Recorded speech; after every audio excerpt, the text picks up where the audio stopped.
नमस्कार. संघर्ष परिवारामध्ये तुमचं स्वागत आहे. आपण जे बघतोय सिरीज 2019 जे काय ग्रुप सीचा तुमचा पेपर आहे 3 एप्रिलचा, ते 3 एप्रिलच्या पेपरसाठी जे काय ग्रुप सीचा 2019चा पेपर झालता ते पेपरचं आपण काय करतोय, विश्लेषण करतोय. ह्याच्या आधी बघा आपण राज्यशास्त्राचं विश्लेषण केलंय, लक्ष देते. त्यानंतर इतिहासाचं विश्लेषण केलंय आणि आज आपण भूगोलचं विश्लेषण करणार. कशाचं रे? भूगोलचं विश्लेषण करणार, लक्षात राहील. आणि त्यानंतर उद्या इकॉनॉमिक्स बुद्धिमत्ता आणि सायन्स, लक्षात राहील. जेणेकरून तुम्हाला आयोगाचे क्वेश्चन कसे येतील, कसे टॅग करावं लागतील ते समजून जाईल, लक्षात राहील का. आज आपण काय करतोय रे, भूगोल या प्रश्नाचं विश्लेषण करू. भूगोल प्रश्नाचे जे काय 15 प्रश्न आहेत त्या 15 प्रश्नाचं काय करू रे, विश्लेषण करू. सुरुवात लगेच चालू करून टाकू.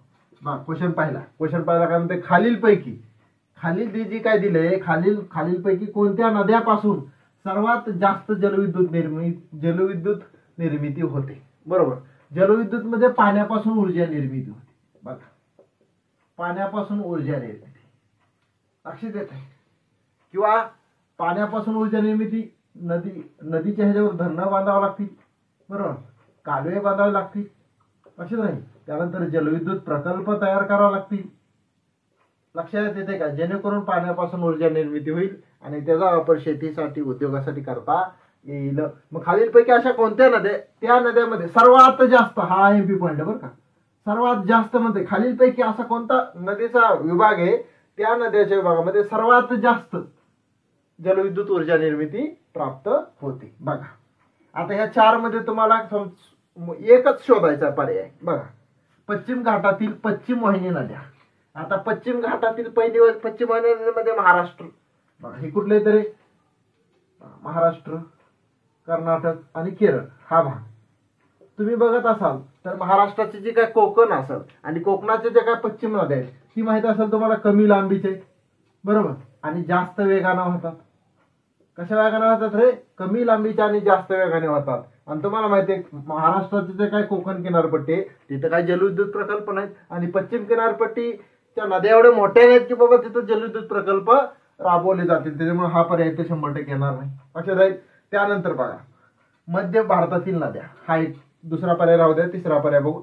मध्य भारतातल्या नद्या तुम्हाला माहिती असेल, चंबळ, सिंध, बेटवा आणि केन, ह्या मध्य भारतातल्या नद्या, लक्षात राहील. आणि या नद्या सुद्धा ह्याची लांबी फार छोटी त्यामुळे हा पर्याय सुद्धा येणार नाही. आणि गंगेचं खोरं, हो गंगेचं खोरं सुपीक आहे, बरोबर, गंगा नदी वाहते, लक्षात येते का. पण गंगा नदीवर तुम्ही बघा, भूगोलच्या ह्याच्यामध्ये तुम्हाला गंगा नदीवर जास्तीत जास्त जलविद्युत प्रकल्प दिसणार नाही, लक्षात येते. त्यामुळे हा पण उत्तर येणार नाही. आणि तुम्हाला सगळ्याला माहिती असेल, दक्षिणेतील पूर्ववाहिनी नद्या, दक्षिणेतील पूर्ववाहिनी म्हणजे आपली गोदाक्का, बरोबर, कृष्णाबाई, लक्षात राहील, कावेरीबाई, लक्षात ठेवताल का, गोदावरी, कृष्णा, कावेरी या नद्यावर, किंवा भीमाबाई, लक्षात राहील, या नदीवर. त्यानंतर महानदी, लक्षात राहील, या नद्यावर तुम्हाला सगळ्यात जास्त जलविद्युत प्रकल्प दिसून येतील. तुम्हाला अभ्यासाला सुद्धा आहेत बघा, लक्षात राहील. त्यामुळे जे उत्तर काय आलं, दक्षिणेतील पूर्ववाहिनी नद्या. दक्षिणेतील पूर्ववाहिनी म्हणजे खालचा भाग, आणि महाराष्ट्रातली गोदावरी, कृष्णा, नंतर कावेरी, ही कर्नाटक मधले, हे ओरिसा मधले, लक्षात ठेवतात.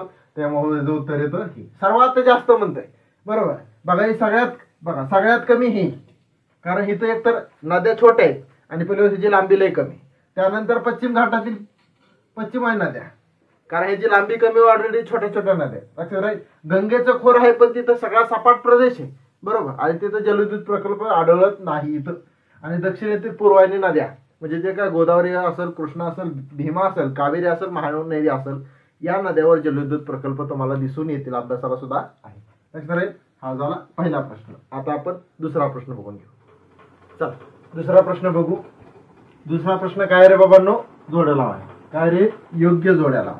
आता कशाची जोडी लावायची बघा, महाराष्ट्रातले जे काही छोटे छोटे लघु उद्योग आणि त्यांची ठिकाण, तिची जोड्या लावायची.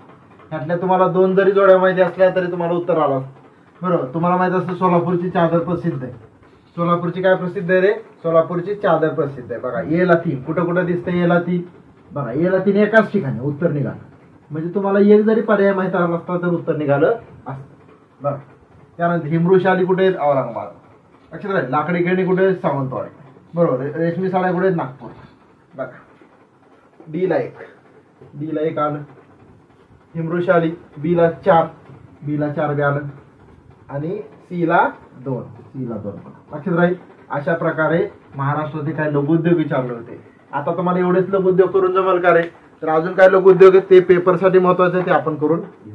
ठीक आहे, हा पुसून टाकू. बघा काच उद्योग हा सुद्धा एक लघुउद्योग आहे. काच उद्योग बरोबर. आता काच उद्योग महाराष्ट्रामध्ये कुठं कुठं आहे तर बघा तळेगाव दाभाडे पुणे, तळेगाव दाभाडे पुणे येत आहे. तसंच ओगलेवाडी जो आता बंद पडलेला आहे, ओगलेवाडी सातारा. लक्षात राहील या 2 ठिकाणी काय रे बाबा महाराष्ट्रामध्ये काच उद्योग आहे.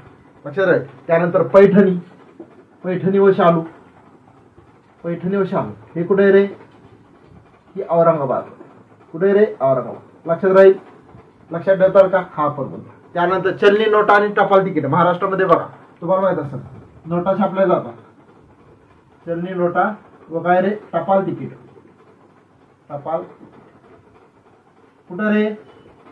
नाशिक. कुठं? नाशिक. लक्षात राहील. लक्षात ठेवताल का? एक्झामला ह्याच्यावर प्रश्न विचारायला काही हरकत नाही. त्यानंतर लाख उद्योग बघा छोटे पॉइंट. कोणता उद्योग रे? लाख उद्योग. कुठे रे? भंडाऱ्याला. कुठे? भंडारा. मुद्दा क्लिअर. लक्षात ठेवतात एक्झामला जो प्रश्न विचारते. त्यानंतर बघा काडीपेटी उद्योग छोटे काडीपेटी उद्योग कुठे? हे ठाण्यामध्ये. कुठं? अंबरनाथ. लक्षात राहील. त्यानंतर बघा जहाज बांधणी उद्योग, जहाजाची बांधणी केली जाते. कुठे? मुंबईमध्ये माझगाव डॉक. लक्षात राहील. त्यानंतर साड्या बरोबर लुगडी म्हणतो आपण त्याला साड्या. हे कुठं? इचलकरंजी. हे कुठं रे? इचलकरंजीला. लक्षात राहील. हे झाले छोटे लघुउद्योग त्याच्यावर आयोग प्रश्न काढू शकतो म्हणून घेतलेले काय लघुउद्योग राहिले ते तुम्ही करून घ्या. त्यानंतरचा तिसरा प्रश्न बघून घेऊ. चल पुढचा प्रश्न बघू. पुढचा प्रश्न पण जोड्या लावायचा आहे. ते जोड्या की बाबा महाराष्ट्रातले काय राष्ट्रीय उद्यान आहे आणि राष्ट्रीय उद्यानाचे जिल्हा विचारले त्यातलं तुम्हाला 1-2 जरी राष्ट्रीय उद्यानाचा जिल्हा माहित असतं तर उत्तर आलं असतं. बघा ताडोबा तुम्हाला माहित असेल. ताडोबा राष्ट्रीय उद्यान पहिलं राष्ट्रीय उद्यान चंद्रपूरला आहे. ए ला 3 कुठं दिसतंय बघा. ए ला 3 हा पर्यायकट झाला. त्यानंतर हा पर्यायकट झाला. हे 2च नाही. हा पर्यायकट झाला. हा बघा जिथं 3 आहे तेवढंच पर्याय राहील. पेनचं कुठे? पेनचं नागपूरला आहे. बघा बी ला 1 कुठं दिसतंय? बी ला 1 येते तेव्हा हा पर्यायकट झाला. आलो लक्षात राहील. बरोबर. नवेगाव कुठे? नवेगाव गोंदियामध्ये आणि गुगामल कुठे? अमरावती. लक्षात राहील. अशा पद्धतीचं राष्ट्रीय उद्याने जिल्ह्याचा प्रश्न होता. आता राष्ट्रीय उद्याने जिल्ह्याचा ह्याच्याबद्दल अजून थोडीशी एक्स्ट्रा माहिती काढून घेऊ. त्यामुळे हे पुसून टाक.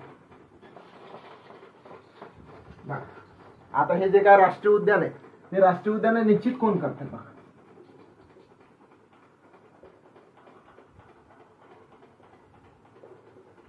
हे राष्ट्रीय उद्यान निश्चित करण्याचा अधिकार केंद्र सरकार. लक्षात राहील. कोण? ह्याच्या सीमा निश्चित कोण करतंय? केंद्र सरकार निश्चित करते. लक्षात राहील. ह्याच्यावर नियंत्रण सुद्धा लक्षात ठेवतात. ह्याच्यावर नियंत्रण सुद्धा केंद्र सरकारचं असतं.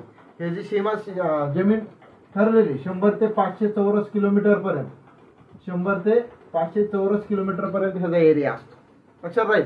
आणि राष्ट्रीय उद्यानामध्ये खाजगी हस्तक्षेपास पूर्णपणे मनाई. बरोबर. खाजगी हस्तक्षेपास काय रे बाबा? मनाई. म्हणजे तुम्हाला तिथं शिकार करता येणार नाही, तिथं तुम्हाला एखादा उद्योग करता येणार नाही, तिथं तुम्हाला राहता येणार नाही. लक्षात राहील का? ह्याचा उद्देश काय? जी काय वन्य प्राणी बरोबर वन्य प्राण्याचं संरक्षण आणि संवर्धन करणे. वन्य प्राण्याचं संरक्षण आणि काय करणार आहे? संवर्धन करणे. लक्षात राहील. लक्षात ठेवतात. हे राष्ट्रीय उद्यानाबद्दल छोटीशी माहिती. आता तुम्हाला बघायचं महाराष्ट्रामध्ये राष्ट्रीय उद्याने किती आहेत तर तुम्हाला सगळ्यांना माहित असेल. महाराष्ट्रामध्ये राष्ट्रीय उद्यान आहेत 6. महाराष्ट्रामध्ये राष्ट्रीय उद्यान किती आहेत रे? 6. त्यातलं सगळ्यात पहिलं ताडोबा. ताडोबा पहिले बरोबर. आणि ताडोबा जे काय राष्ट्रीय उद्यान आहे 1955 ला स्थापना झाली. लक्षात ठेवतात. आणि त्याचं चंद्रपूर जिल्ह्यात आहे. कोणत्या जिल्ह्यात आहे? चंद्रपूर. आणि त्याचं जे काही क्षेत्रफळ आहे त्याचं क्षेत्रफळ पण विचारू शकतात. तर ह्याचं क्षेत्रफळ 116 चौरस किलोमीटर. किती रे? 116 चौरस किलोमीटर. आता हे ताडोबा जे राष्ट्रीय उद्यान आहे ताडोबा राष्ट्रीय उद्यानामध्ये एक पाणवठा सुद्धा आहे. आंबटहिरा पाणवठा. कोणता रे? आंबटहिरा पाणवठा. लक्षात असू द्या. कोणता पाणवठा? आंबटहिरा पाणवठा. आणि ताडोबामध्ये जे काय आशियातलं सर्वात प्रसिद्ध असं मगर पालन केंद्र बघा. आशियातलं जे काय सर्वात मोठं मगर पालन केंद्र चंद्रपूरमध्ये या राष्ट्रीय उद्यानात. लक्षात राहील. एवढं जरी ताडोबाचं लक्षात ठेवलं तरी आयोगाने जो प्रश्न काढला तर तुमचा मुद्दा क्लिअर होईल. त्यानंतर नवेगाव राष्ट्रीय उद्यान बघून घेऊ. इथे तुम्ही नवेगाव राष्ट्रीय उद्यान हे कुठे रे? हे गोंदियामध्ये. हे जे स्थापना झाली 1972 ला. लक्षात राहील. बघा हे जे क्षेत्रफळ आहे 133 चौरस किलोमीटर. किती रे? 133 चौरस किलोमीटर. आणि जे काय नवेगाव राष्ट्रीय उद्यान आहे तर नवेगाव राष्ट्रीय उद्यानाबद्दल बोलायचं झालं तर हे माधवराव पाटलाच्या प्रयत्नामुळे निर्मिती झाली. कुणामुळे रे? माधवराव पाटील. लक्षात असू द्या, एकदम विचारतील प्रश्न. कुणामुळे? माधवराव पाटलाच्या प्रयत्नामुळे ते काय झालं रे? तयार झालेलं आहे. आता इथं 2 ठिकाण आहेत बघा. मोरनाची. पहिलं कोणतं? मोरनाची. म्हणजे श्रावणात इथं मोर नाचतात.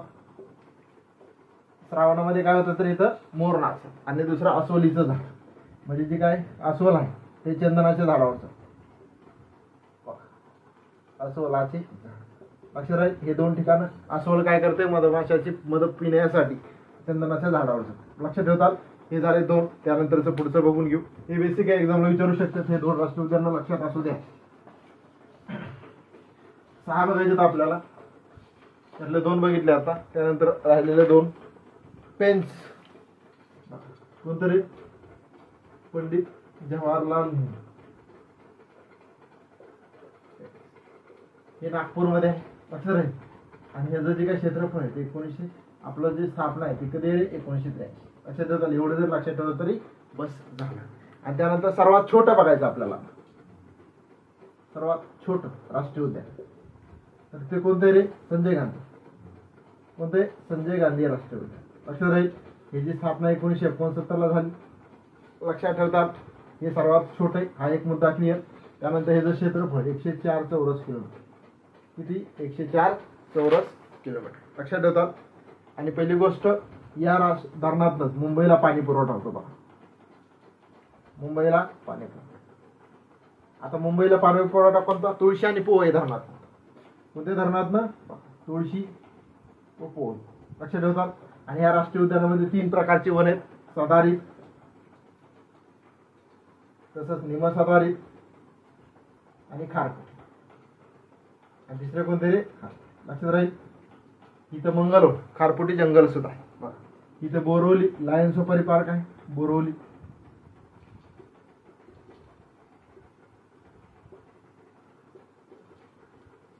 लक्षात ठेवतात. एवढं जरी संजय गांधी राष्ट्रीय उद्यान महाराष्ट्रातलं सर्वात छोटं राष्ट्रीय उद्यान आहे. ठीक आहे. त्यानंतर हे आता त्यानंतर सर्वात मोठं बघून घेऊ. सर्वात मोठं गोगामल राष्ट्रीय उद्यान म्हणतो आपण त्याला. कोणतं रे?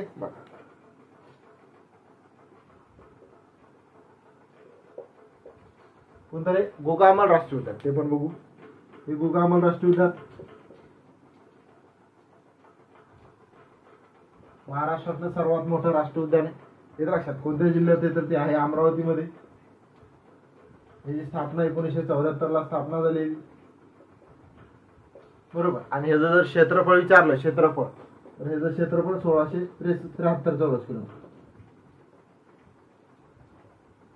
एवढं जरी लक्षात ठेवलं तरी काय अडचण नाही. लक्षात राहील. आणि त्यानंतर सगळ्यात 6वं बघून घेऊ. चांदोली. चांदोली राष्ट्रीय उद्यान हे 6वं राष्ट्रीय उद्यान आहे. बरोबर. आणि पहिली गोष्ट ह्याची स्थापना 2004 ला झाली. कधी झाली रे? 2004. आणि ह्याचं क्षेत्रफळ जर बघायला गेलं तर 317 चौरस किलोमीटर. किती? 317 चौरस किलोमीटर. इथे लेट वाटणार. सांगली, सातारा, कोल्हापुरात नाही 4 जिल्ह्यामध्ये आहे. आणि पहिली गोष्ट कोणत्या जिल्ह्यामध्ये येते बघा. सांगली, कोल्हापूर,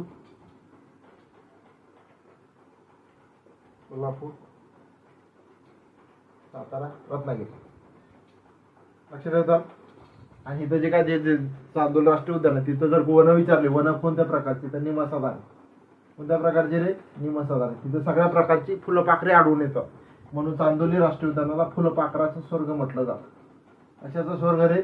फुलपाखराचं काय म्हटलं जातं रे? स्वर्ग म्हटलं जातं. ही महाराष्ट्रातली सगळी 6च्या 6 राष्ट्रीय उद्यानं बघितली. त्यानंतर ही जोड्या पण लावला. त्यानंतर 4था प्रश्न बघून घेऊ. पुढचा प्रश्न बघून घेऊ. चौथा प्रश्न विचारलाय खाली किल्ल्याबद्दल आहे. खालीलपैकी कोणत्या किल्ल्याला ब्रिटिश लोक पूर्वेकडील काय म्हणायचे रे, जिब्राल्टर म्हणायचे. काय म्हणायचे रे, जिब्राल्टर म्हणायचे. लक्षात राहील. तर तुम्हाला माहिती असेल तर हा रायगड किल्ला. कोणता रे, रायगड. छत्रपती शिवाजी महाराजांची राजधानी. दुसरी राजधानी आधी राजगड होती. छत्रपती शिवाजी महाराजांची काय रे बाबांनो, राजधानी. जी काय ब्रिटिश लोक आहे ह्याला काय म्हणायचं रे, पूर्वेकडे जिब्राल्टर. लक्षात आहे, हा कीवर्ड आहे. आपण रायगड मधले पहिल्यांदा किल्ले बघून घेऊ. रायगडमध्ये लिंगाण आहे, रायगडमध्ये सुधागड आहे, रायगडमध्ये प्रबळ आहे, प्रबळगड म्हणतो आपण, रायगडमध्ये सरसगड. लक्षात आहे, हे रायगड मधले किल्ले विचारू शकता. त्यानंतर जर तुम्ही नगर मधले किल्ले बघितला, अहमदनगर मधले, अहमदनगर मध्ये रतनगड किल्ला आहे, रतनगड नावाचा महत्वाचा किल्ला आहे. आणि त्यानंतर हरिश्चंद्रगड. कोणता रे, हरिश्चंद्रगड. लक्षात राहील, नगर मधले 2 किल्ले लक्षात असू द्या. त्यानंतर अजून नाशिक मध्ये आहेत, पुण्यामध्ये आहेत, ते पण बघू. म्हणजे जरी कोण प्रश्न आला ह्या किल्ल्यावर तरी सुद्धा तुमचं जाणार नाही. ठीक आहे. कोल्हापूरमध्ये 2 आहेत बघा. कोल्हापूरमध्ये पन्हाळा आणि विशाळगड. कोल्हापूरमध्ये सगळ्यात महत्वाचे 2 कोणते रे, पन्हाळा आणि विशाळगड. लक्षात राहील. नाशिक मध्ये सुद्धा आहेत बघा. नाशिक मधले किल्ले बघा, ब्रह्मगिरी. कोणता रे, ब्रह्मगिरी. साल्हेर, त्यानंतर मुल्हेर, अंकाई आणि टंकाई. अंकाई आणि काय रे, टंकाई. लक्षात राहील. त्यानंतर जर तुम्हाला पुण्यामधले बघायचे असतील, पुण्यामध्ये कोणते कोणते आहेत बघा.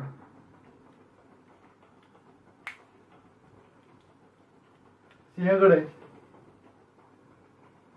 पुरंदर, तोरणा, असे राजमांची, विसागड. लक्षात ठेवतात. अजून कोणतं आहे, लोहगड. लक्षात ठेवताल का, रोहिंडेश्वर, जे शपथ घेतली होती राजांनी. लक्षात राहिले. कुठले रे, हे पुण्यामधले किल्ले. त्यानंतर जर आपल्याला अजून साताऱ्यामधले बघायचे झाले, साताऱ्यामध्ये सज्जनगड, प्रतापगडाच्या पायथ्याशी आलेला अफजल खान, प्रतापगड, मकरंदगड, वसंतगड. लक्षात राहील. आणि वासोट्याचा किल्ला. हे झाले पश्चिम महाराष्ट्रातले महत्वाचे किल्ले. वासोटा म्हणजे हा आलता किल्ल्यावर प्रश्न. त्यामुळे आपण कोणत्या जिल्ह्यामध्ये कोणते किल्ले आहेत जे बेसिक आहेत, जे एक्झामला विचारू शकतात, असे किल्ले क्लिअर करून टाकलेले आहेत. त्यानंतरचा पुढचा प्रश्न बघायला काय हरकत नाही. पुढचा प्रश्न बघू. त्यानंतरचा 5वा प्रश्न आपण बघायला काय हरकत नाही. बघा, 5वा प्रश्न भारताच्या भूगोलासंबंधी आहे. भारतातील जे काही मृदा आहे, काय म्हणते, खालीलपैकी कोणत्या मृदेनं भारतात सर्वात जास्त प्रदेश व्यापलेला आहे. म्हणजे भारतामध्ये अशी कोणती मृदा आहे जिथे सगळ्यात जास्त मृदा आढळते, सगळ्यात जास्त टक्केवारीमध्ये. बरोबर. तर तुम्हाला माहिती असेल भारतामध्ये सगळ्यात जास्त गाळाची मृदा आढळते. बरोबर. आणि महाराष्ट्रामध्ये सर्वात जास्त कापसा म्हणजे काळी मृदा आढळते. हे 2 कीवर्ड लक्षातच ठेवायचे. लक्षात राहील. त्यामुळे हे उत्तर साधं सोपं, गाळाची मृदा भारतामध्ये सर्वात जास्त. आणि महाराष्ट्रात जर विचारलं तर महाराष्ट्रामध्ये काय रे बाबांनो, कापसाची काळी कलदार मृदा. लक्षात राहील. आता हे गाळाच्या मृदेबद्दल बघायचं झालं तर बघा, जे गंगेचं खोरं, गंगेच्या खोऱ्यामध्ये, त्यानंतर ब्रह्मपुत्रेचं खोरं किंवा त्यांच्या उपनद्याचं जे काय खोर आहे, या खोऱ्यामध्ये सगळ्यात जास्त तुम्हाला गाळ दिसून येईल. आणि त्या गाळाच्या प्रदेशातनं किंवा ह्या नद्याच्या जे काय प्रदेश व्यापला आहे त्या प्रदेशामध्ये हे गाळाची मृदा तयार झालेली आहे. जर तुम्ही महाराष्ट्रामध्ये बघायला गेलो तर तापी पूर्णा खोर, कोणतं रे, तापी पूर्णा जी काय खोर आहे त्या खोऱ्यामध्ये तुम्हाला जास्तीत जास्त गाळाची मृदा दिसून येईल. लक्षात ठेवतात. आणि या गाळाच्या मृदेमध्ये बघा, वाळू असेल, चिकणमाती असेल आणि सेंद्रिय चिकणमाती आणि सेंद्रिय पदार्थाचं प्रमाण जास्त असते बघा. आणि ही जी काय मृदा आहे ती मृदा कशी असते रे बाबांनो, सुपीक मृदा. लक्षात राहील. भारतामध्ये कोणत्या राज्यात असं जर तुम्हाला विचारलं तर उत्तर प्रदेश, त्यानंतर उत्तराखंड आणि बिहार. लक्षात राहील. या 4 राज्यामध्ये सगळ्यात जास्त गाळाची मृदा दिसून. आणि गाळाची मृदा सध्या भारतामध्ये किती टक्के, तर आय थिंक 45% आसपास. बरोबर. हे टक्केवारीमध्ये थोडंसं कमी जास्त होईल गाळाची मृदा एवढी. लक्षात राहील. त्यानंतर जांभी मृदा, तुम्हाला माहित असेल जास्त पावसाच्या प्रदेशामध्ये काय रे बाबांनो, हे जांभी मृदा आढळते. बरोबर. ह्याला जांभी कलर काय आलाय तर लोह आणि ॲल्युमिनियमचं प्रमाण जास्त असते. लोह व ॲल्युमिनियमचं प्रमाण काय असते रे बाबांनो, जास्त असते. ही मृदा काय सुपीक नसते, असते का रे सुपीक नसते, नापीक असते.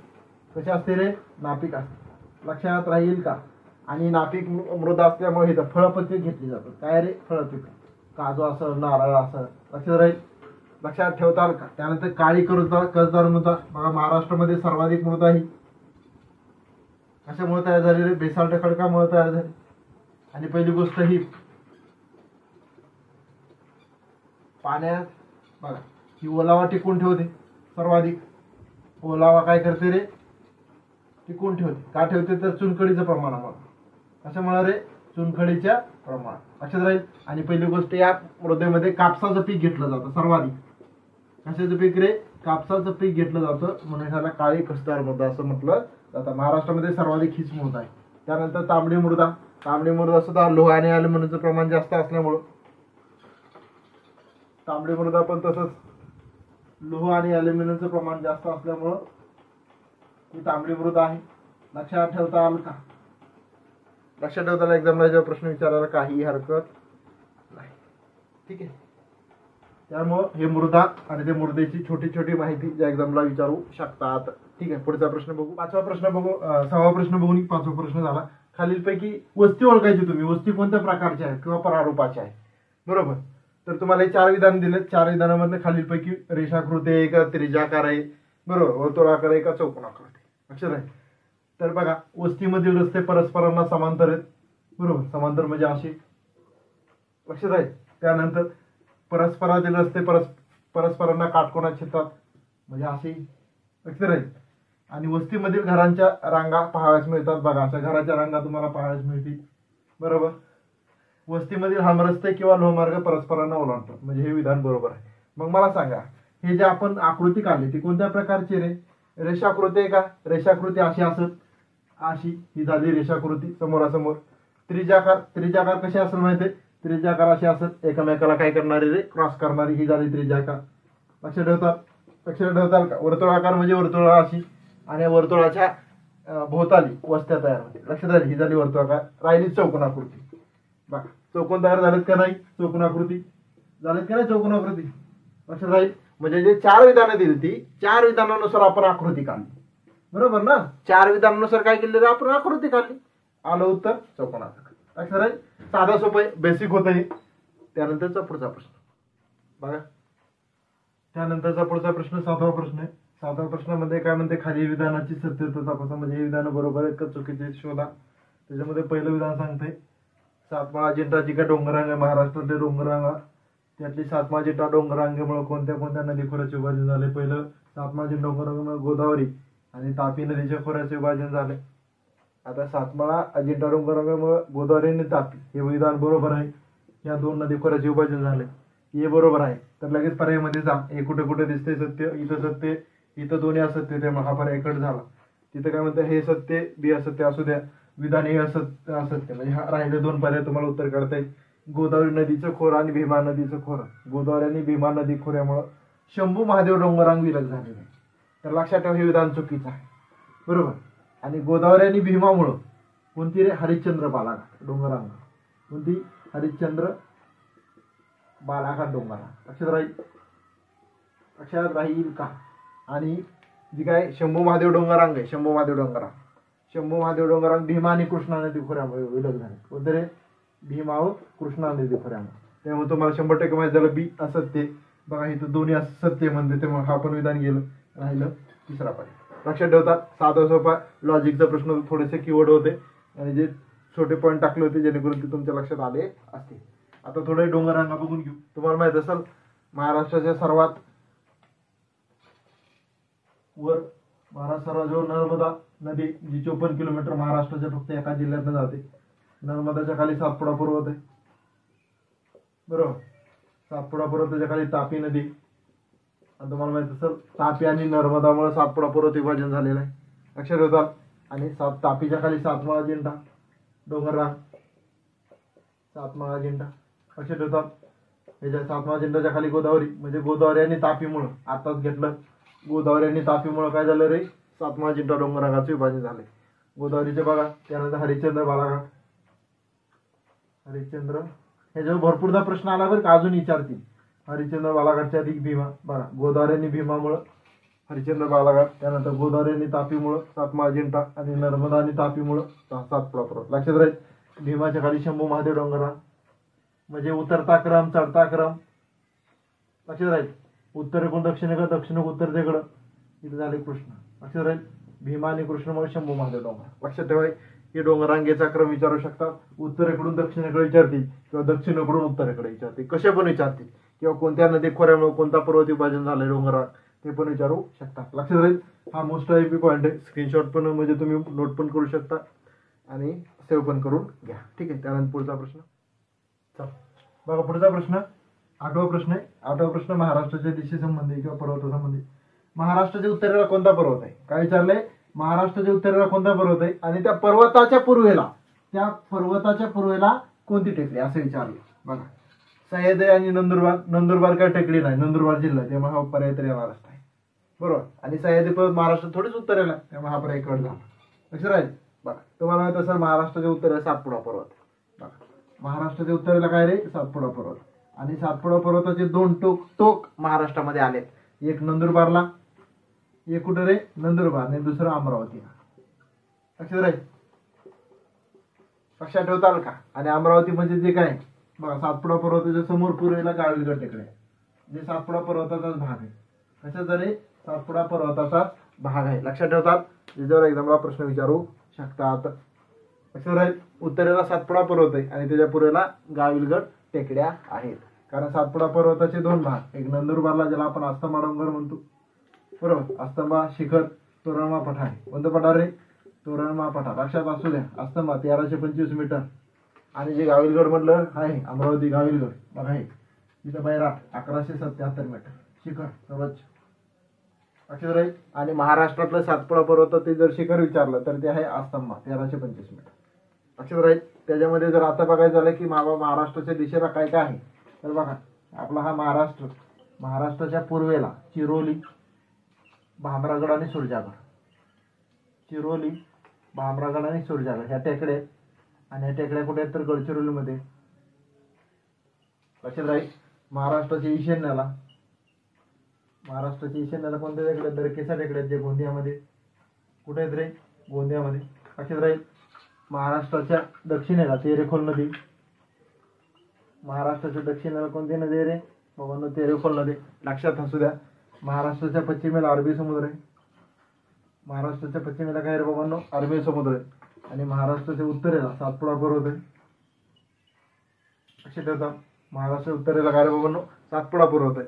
त्याच्यामध्ये जर बघायचं झालं तर नंदुरबारमध्ये, धुळ्यामध्ये आणि नाशिकमध्ये. नंदुरबारमध्ये 11 टेकड्या, धुळ्यामध्ये गाळणा टेकड्या आणि नाशिकमध्ये सातमाळा डोंगररांग. लक्षात राहील. ह्या गोष्टी लक्षात ठेवा. एक्झामला जर प्रश्न विचारला तर. ठीक आहे. हा छोटा प्रश्न होता आणि ऑनलाईन आणि सोपा पण प्रश्न होता. त्यानंतर पुढचा प्रश्न. आता 10व्या प्रश्नामध्ये काय सांगितलंय. असहाय्य परिस्थितीमध्ये. असहाय्य म्हणजे प्रतिकूल परिस्थिती. बरोबर. इच्छा नसताना सुद्धा जावं लागतं. बरोबर ना. असहाय्य म्हणजे कशी निगेटिव्ह परिस्थिती. मनाची स्थिती नाही तरी सुद्धा जावं लागतं. लक्षात राहील. असहाय्य परिस्थितीमुळे एका ठिकाणाहून ज्यावेळेस माणूस दुसऱ्या ठिकाणी माणसाचं स्थलांतर होतं तर त्या माणसाच्या स्थलांतराला कोणता घटक कारणीभूत आहे. बरोबर. आता स्थलांतर होतं म्हणजे गावातनं शहरात जाणे, शहरातनं गावात येणे. लक्षात येत आहे का. बरोबर. आता स्थलांतर कशामुळे होतं रे. पहिली गोष्ट विवाहामुळे माणसं इकडून तिकडे जातात. त्यानंतर रोजगारामुळे सुद्धा जातात. त्यानंतर शिक्षणामुळे सुद्धा जातात. लक्षात राहील का. आता पहिली गोष्ट असह्य परिस्थिती. त्याची इच्छा नाही तरी सुद्धा त्याला स्थलांतर करावं लागतं. मग मला ते आकर्षक आणि ओढ येईल का रे. नाही. आकर्षक आणि ओढ म्हणजे कसं रे बाबांनो अनुकूल परिस्थितीमध्ये.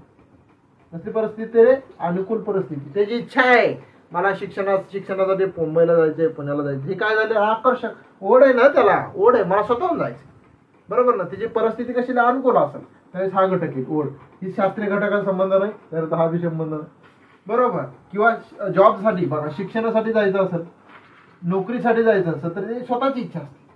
लक्षात राहील. अनुकूल ओढ आहे मला नोकरी करायची शहरात जा. बरोबर. आणि असहाय्य परिस्थिती म्हणजे ढकल.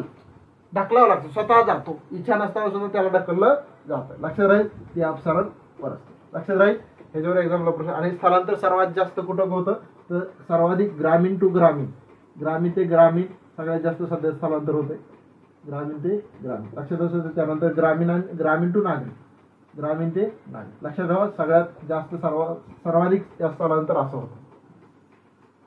एक्झामला जर विचारलं तर तुम्हाला माहिती असलं, याचे दोनच प्रकार आहेत, आकर्षक आणि अपसरण. लक्षात राहील, आकर्षक म्हणजे स्वतःहून जाणं आणि अपसरण म्हणजे इच्छा नसताना जावं लागतं. लक्षात राहील. त्यानंतरचा 11वा प्रश्न. चला 11वा प्रश्न म्हणते, भारतातील खालीलपैकी असं कोणतं राज्य आहे की बॉक्साईटचं सर्वाधिक उत्पादन करणारं प्रमुख राज्य. बरोबर. आता हे प्रश्नाबद्दल जरा कन्फ्यूज आहे, का माहिती आहे, आयोगाने उत्तर दिले झारखंड. आयोगाने काय उत्तर दिले, झारखंड याचं उत्तर दिले. पण बॉक्साईटचं सर्वाधिक उत्पन्न सध्या ओडिशा राज्यामध्ये. कोणत्या राज्यामध्ये, ओडिशा राज्यामध्ये आहे. लक्षात असू द्या. आता ओडिशा राज्यामध्ये अजून कोणतं सगळ्यात जास्त उत्पन्न आहे, तर लोहखनिजाचं. बघा कोणतं, लोहखनिज आणि कोणतं रे, बॉक्साईट. लोहखनिज आणि बॉक्साईटचं सगळ्यात जास्त उत्पादन सध्या कुठं होतं रे, ओडिशामध्ये होतं. लक्षात राहील. मॅंगनीजचं सर्वाधिक, बघा काय खनिज लिहितो, मॅंगनीजचं सर्वाधिक उत्पादन मध्य प्रदेश. लक्षात राहील. त्यानंतर तांबे, मध्य प्रदेशमध्ये सर्वाधिक तांबे आणि मॅंगनीजचं उत्पादन. लक्षात असू द्या. चांदीचं उत्पादन सर्वाधिक राजस्थानमध्ये होतं. बरोबर. त्यानंतर सोन्याचं उत्पादन सर्वाधिक कर्नाटकमध्ये होतं. कुठं होतं रे, कर्नाटकमध्ये. लक्षात असू द्या, एक्झामला विचारायला काही हरकत नाही. लक्षात राहील. आणि राजस्थानमध्ये चांदीचं एक होतं आणि चुनखडी. बघा चांदी आणि चुनखडीचं उत्पादन राजस्थानमध्ये होतं. दगडी कोळसाचं सगळ्यात जास्त उत्पादन छत्तीसगडमध्ये होतं. कुठं रे, छत्तीसगड. लक्षात असू द्या. त्याला काळं सोनं म्हटलं जातं. लक्षात राहील. हे खनिज एक्झामला विचारलं तर आपल्याला ऑनलाईन सांगता आलं पाहिजे. ठीक आहे. पुढचा प्रश्न. चला आपण 12वा प्रश्न बघतोय. 12वा प्रश्न बघा कशाशी संबंधित आहे. ऑपरेशन फ्लड जी काही योजना आहे, ती योजना कशाशी संबंधित आहे, असा प्रश्न ऑनलाईन प्रश्न होता. तर बघा पुराचा काही संबंध येत नाही, तरी दुधा संबंधी आहे. कशा संबंधी रे बाबा, श्वेत क्रांती. बरोबर. याला काय म्हणतात रे, श्वेत क्रांती. लक्षात असू द्या. लक्षात रे, ते कुक्कुटपालन पण हे पण येणार नाही. त्यानंतर बघा हरित क्रांती, अन्नधान्यासंबंधी काय झालं रे, बघा हरित क्रांती, अन्नधान्यासाठी काय झाली ती. बरोबर. त्यानंतर बघा तेलबियासाठी पीत क्रांती. तेलबियासाठी कोणती क्रांती रे, बघा पीत क्रांती. बरोबर. माशासाठी नील क्रांती. माशासाठी कोणती क्रांती रे, नील क्रांती. बटाट्यासंबंधी बघा बटाटा गोल क्रांती. लक्षात असू द्या. बटाटा कसा असतो रे, गोल. लक्षात राहील का. आणि फळासंबंधी सुवर्ण क्रांती, फळ उत्पादन. लक्षात ठेवता. आणि नदी जोडायची असतील तर, नदी जोड प्रकार असेल तर अमृत क्रांती. कोणती क्रांती रे, अमृत क्रांती. लक्षात ठेवा.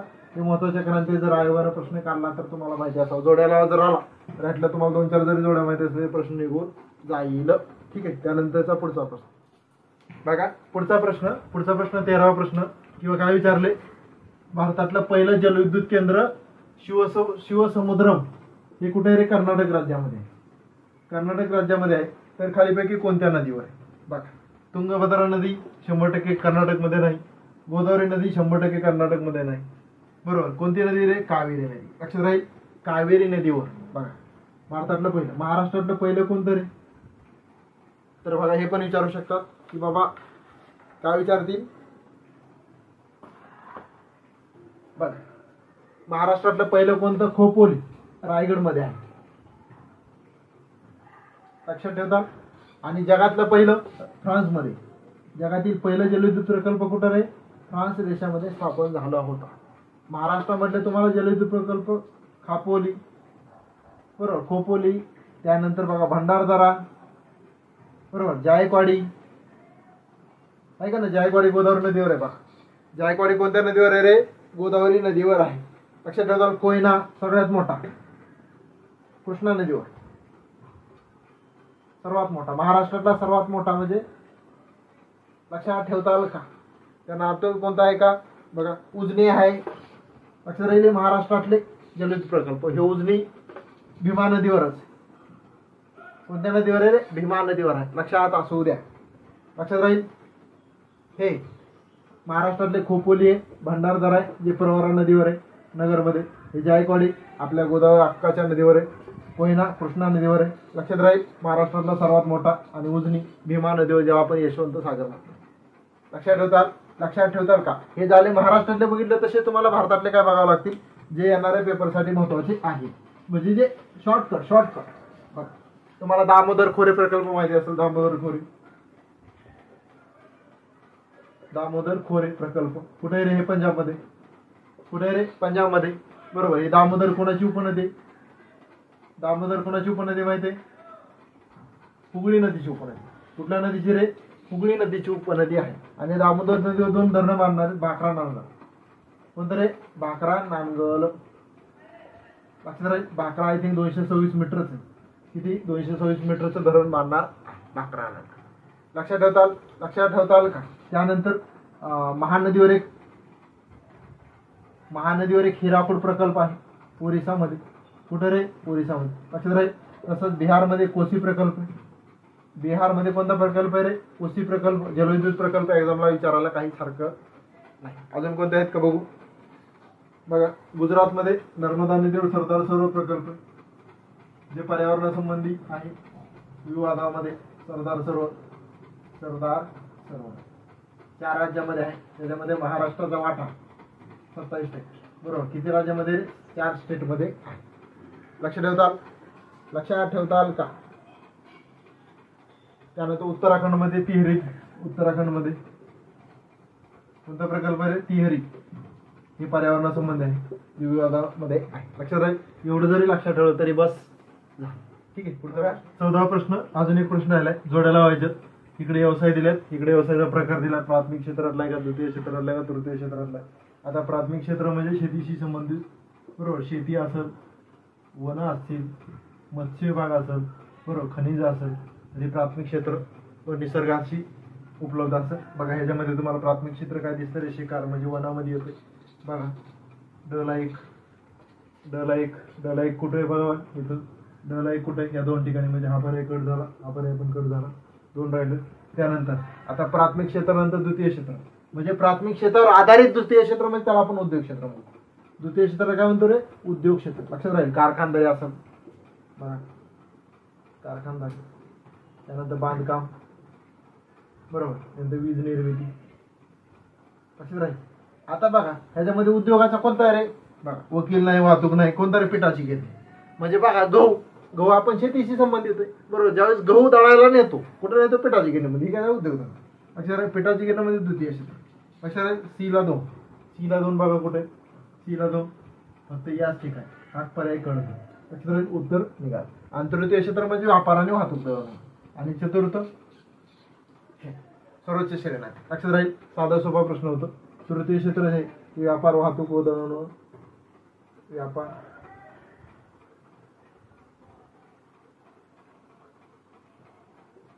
लक्षात राहील.